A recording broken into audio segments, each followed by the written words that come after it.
So in late March 2020 was when the pandemic hit. Everything kind of went downhill pretty quickly. Here in Yukon, we started locking things up. And being an mostly event photographer at the time, I just saw all my future work just dropping off the map. And soon there was nothing left in sight.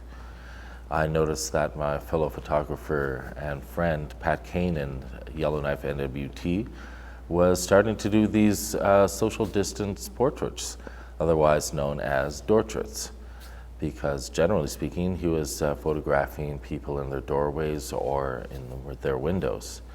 And as soon as I saw that, I just jumped onto the idea, called him up, asked him if I could utilize that concept here in Whitehorse, Yukon. And he was, of course, super supportive, and boom, it was a hit. So for me, a Doortrait was a photograph of people illustrating their social isolation. We were in lockdown at the time, so I wanted to exemplify how people were doing being locked down. So I was taking photographs of them either in their doorways or in their windows, basically illustrating that, you know, they were locked at home and there was kind of, the virus was outside and they were safe kind of inside in their homes and in their doorways.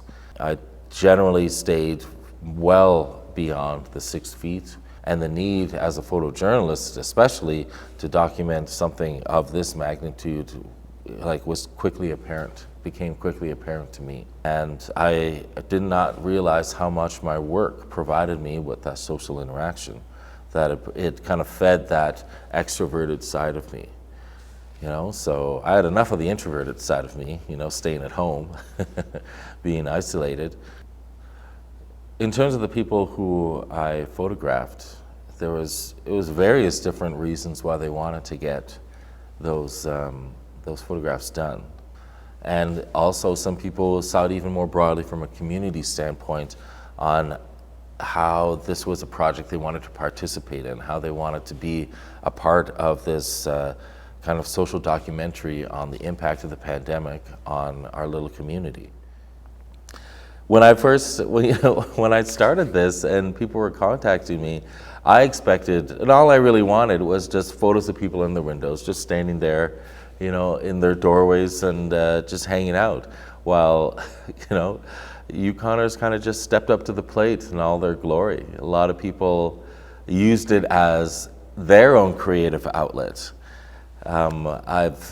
I had friends that would dress up, you know, come on, they'd be in like cosplay costumes there, and that not just like them as grown-ups, but their kids were all dressed up in their Halloween costumes and stuff like that. I had a couple whose wedding I had shot like a couple years before, and they're trying to illustrate how you know, stir crazy they're going with their 3 pets and 2 kids, and they were kind of like, take my children away. So it was like it provided a space for people just to be themselves and to express themselves. But it's going to be interesting because it's not done yet. Every time we think that, you know, things have kind of petered off with the COVID-19 pandemic, stuff keeps on popping up again. So I think it's still relevant, and there's still more opportunities to kind of expand this project as well.